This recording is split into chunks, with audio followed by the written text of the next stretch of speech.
I guess for me, drifting has always been so ingrained in Japanese, Japanese culture and Japanese car culture, because if it wasn't for stuff like Initial D or like Tokyo Drift, I would have no idea about drifting. Yeah. Yeah, like memes aside about Tokyo Drift, like it is legit the only reason I knew that Japan was famous for, as a kid. Talking to you dying inside.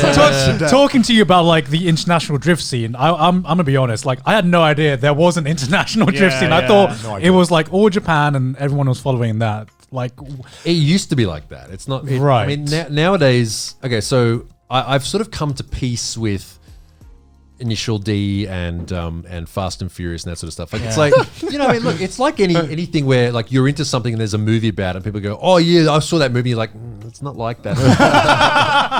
But the fact that it makes it's a wedge to open a conversation. People sort of understand. Yeah. It's like, yeah, okay, I'm fine with it. It's the same thing with Tokyo Drift. Like the majority of that, I mean, you can probably look at the Japan side of it and go, no, that's not actually what it's like here. Yeah. But it is in certain ways. But you know, people don't drift in car parks.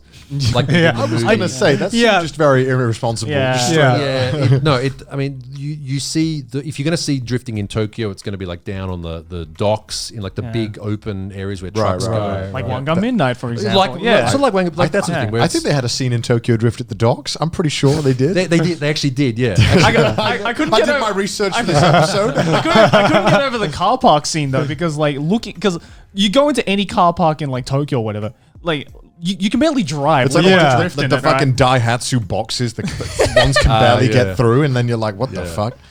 That's probably the most inaccurate thing about that. But the rest of it, like the general theme of what they talk about is. Do you like the movie?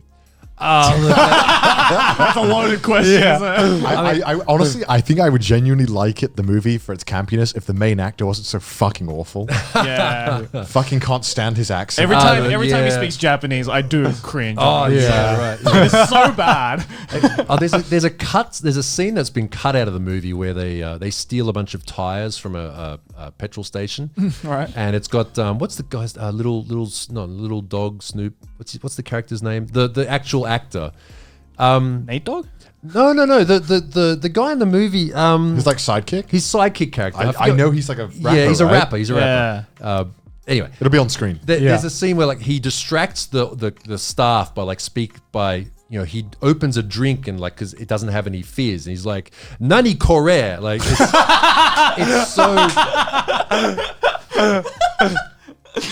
Kansan jane daro. Like it's just so bad. Oh man, it's so bad. But look, it's fine. Like I said, I've come to peace with it. It's like I said, it's horrible campiness, but it is a good general overview. And there are some scenes where they kind of get into the side of it where it's kind of like being escaping from reality and free, because honestly it is like that. Like you go up to the mountains at 2 a.m. and all you can hear is like the sound of the crickets and that, and maybe a river nearby, and that's it. And then all of a sudden you hear this like screaming coming from the distance, and it's a bunch of cars and the headlights shining through the trees. And they come through there. It is very cool. Yeah. Right. I've seen footage of like the late night drifting stuff, and it's like there's a part of me that's like, oh man, that'd be so cool to be in. But then at the same time, I'm like, that's so dangerous. I like my life. You know what I mean? Yeah, that's exactly. Basically, what I'm getting out of this is like Initial D isn't realistic enough compared to Tokyo Drift. Look, man, I think the reality of all this sort of stuff. It's the same thing with the Wangan Midnight, the freeway racing. Like the stories that I've heard. See, a lot of those guys don't want to talk about it too because they just want to keep it buried in the past and secret. But when you can get them talking, like if they've been drinking and stuff like that, like you're just sitting there going, wow, holy shit. How are you still alive? Yeah. Wow. Yeah, it's really it's so cool. It's like a lot of stuff like in Japan too, where you get here and you meet these people. I mean, same thing with this industry too. It's like you meet them and you hear what they did and stuff they've done. It's like I almost feel like because of how the culture is and how like strict everything is, I've met like the craziest fucking people here that just do not give a fuck, and they're like, all right, this is what I used to do, and I feel like I've never met anyone like this in the UK because everyone's kind of like, I don't really care about the rules, but I feel like when you get a society that's so strict, it normally you get characters. Yeah, and they're you hear some of the craziest stories that you don't normally hear about, and you really have to drag it out of them. Yeah, you know what I mean? They'll just mention like this offhand or off the cuff thing. Yeah, you're like, just say something. You're like, what? Please elaborate. Yeah. Oh my God.